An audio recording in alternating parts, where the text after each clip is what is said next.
خوش آمدین. دوباره خوش آمدین به یکی از برنامه آموزشی. انسان به حیث اشرف مخلوقات باید وجود و موجودیت خداوند را در خود چه کنه، در وجود خود چه کنه، حس کنه. متاسفانه امروز ما در جامعه و شرایط زندگی میکنیم که از دیگر انسان ها کرده مسلمانان ناامیدتر، بی‌انگیزه تر، بی برنامه تر، خسته تر میباشد. و به چی دلیل اینا دارای خستگی و ناامیدی و بی‌انگیزگی مبتلا شده و مواجه شده؟ امروز ما میخوایم در مورد این صحبت کنیم که چرا انسان ها، مخصوصا مسلمان ها، نسبت به دیگر اشخاص مبتلا به مریضی تحت عنوان بی‌انگیزگی و بی‌هدف بودن، افسردگی و ناامید بودن شده است. به خاطر چی؟ به خاطر که آنها ارتباط خود را طبعا با خداوند که خالقشان میباشه چی کردن؟ قطع کردن. ببینین دوستای عزیز که ما براتون چی موضوع رو میخوایم امروز روشن بسازم. انسانی که در زندگی خود با خالق خود ارتباط مستقیم داره، طبعا با تمام مشکلات زندگی که بالای او میایه روبرو میشه، مجادله میکنه، مبارزه میکنه و هیچ وقت غیر از درگاه خداوند به کسی تسلیم نمیشه. اما کسانی که طبعا با مشکلات زندگی مبارزه کرده نمیتونن و بغیر از خداوند به درگاه های مختلف چی میشن؟ تسلیم میشن. آنها قطعا برای ارتباط مستقیم با خداوند ندارن و ما میتونیم بگویم اشخاصی هستند که با خالق خود رابطه خود را قطع کردن و دچار افسردگی و بی انگیزه بودن و ناامیدی میشن. اما پیام ما چی است؟ چی میخوایم برای شما اینجا موضوع را روشن‌تر و واضح‌تر بسازم؟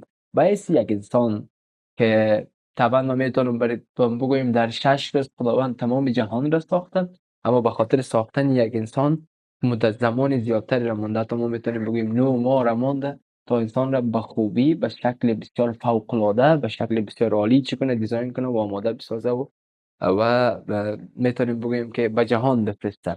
طبعا بالای انسان زیادتر تلاش کرده، زحمت کشیده و طبعا انتظارش هم از انسان زیادتر میباشه و به این دلیل صحبت ما است، هدف ما است که در تمام سختی های زندگی، در تمام مشکلات زندگی، در تمام شکست های زندگی ما باید بازم دوباره فقط به یک درگاه سجده کنیم و از یک درگاه کمک بخوایم و فقط واضح به صورت واضح در آیه آورده یا که نعبد و یا که نستعین.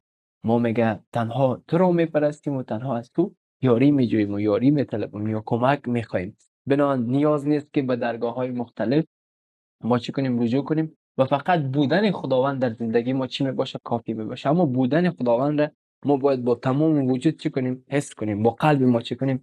حس کنیم. و طبعا در زمانی که مشکلات می، ناامیدی ها می، خستگی می و حداقل زیاد نه ما میتونیم با 5 ثانیه تمام ناامیدی های خود را، خستگی های خود را، ما میتونیم بی انگیزه بودن خود را چی کنیم؟ کنار بگذاریم. طبعا صبح زود که من از خواب بیدار میشم و طرف کارهای روزمره خود مخصوصا آموزشگاه حرکت میکنیم، در مدت 5 ثانیه تمام ناامیدی، خستگی و میتونیم بی انگیزه بودن خود را کنار میگذاریم و با یک انرژی فوق العاده در عرصه خدمت به مردم و خدمت به خلق خدا چی میکنیم؟ حرکت میکنیم. بنان زیاد وقت نداریم که شما به طور مثال بگین ما وقت زیاد نیاز داریم تا بی انگیزه بودن خود را کنار بگذاریم، شاید یه هفته نشد هفته دیگه ما آغاز کنیم. نه خیر، شما فقط در 5 ثانیه اگر فکر و تفکر و احساس عمیق در مورد بودن خداوند در وجودتان چی کنین؟ حس کنین. طبعا شما از بی انگیزه بودن، از ناامید بودن و میتونیم از بگوییم بی برنامه بودن چی میکنین؟ به در میایین. بنان آخرین صحبت من است که وجود خداوند را در وجود خود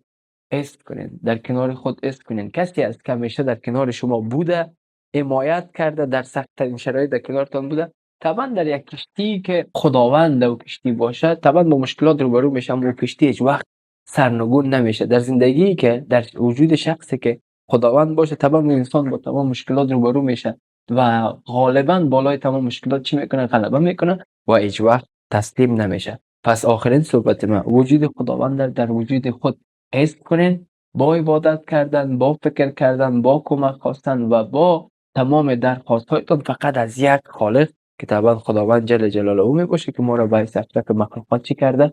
خلق کرده. سلامت و بخیر و با عزت باشه.